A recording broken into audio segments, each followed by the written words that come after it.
மாநில அரசுடைய விசாரணை இருந்தால் தமிழக வெற்றிக் கழகம் மட்டும்தான் தவறு செய்தது அப்படின்னு திமுக அரசு உருவாக்கும், அதனால எங்களுடைய வளர்ச்சி பாதிக்கும் அப்படின்னு தாவேகா தேர்தல் பிரச்சார மேலாண்மை பொதுச் செயலாளர் ஆதவ் அர்ஜுனா அவர்கள் தெரிவிச்சிருக்காரா. சோ இது குறித்து செய்தியாளர்களிடம் பேசிய அவர், கரூர் பிரச்சாரத்துல 41 பேர் இறப்பிற்கு ஒரு நியாயம் கிடைக்கும், 100% இதுல ஒரு சதி திட்டம் இருக்கு அப்படின்னு நாங்க நம்புறோம். ஆனால் அதனை குற்றச்சாட்டாக சொல்லாமல் முறையாக நீதித்துறையை நாங்க அணுக நினைத்தோம். மீடியாக்களிடம் பேச முடியல. ஏனென்றால் ஒட்டுமொத்த காவல்துறையும் ஒட்டுமொத்த அரசுமே எங்களுக்கு எதிராக நிற்கும் பொழுது நாங்கள் என்ன செய்ய முடியும்? ஒரு வாரம் நீங்கள் பார்த்திருப்பீங்க, நாங்க தான் குற்றவாளி என்று சொல்லிட்டு இருந்தாங்க.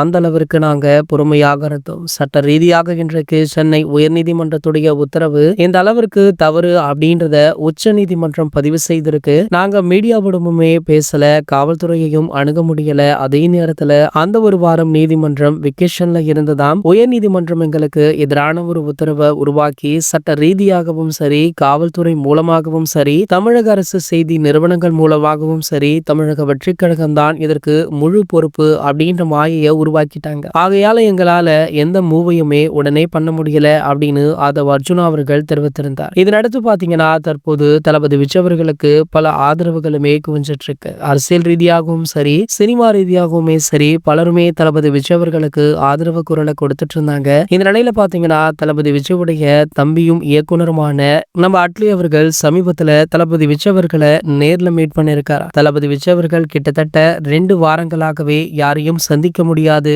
அப்படின்னு சொல்லிட்டு இருந்த நிலையில தற்போது அட்லி அவர்களை நேர்ல சந்தித்திருப்பது பலருக்குமே அதிர்ச்சியை கொடுத்திருக்கு. சோ இதுல கரூர் விவகாரம் பற்றி கண்டிப்பாக பேசியிருப்பாங்க அப்படின்னு ரசிகர்களுமே சொல்லிட்டு இருக்காங்க. இது போன்ற செய்திகளை பற்றி நீங்க உடனே தெரிஞ்சுக்க நம்மளுடைய சேனலை மறக்காம சப்ஸ்கிரைப் பண்ணிக்கோங்க.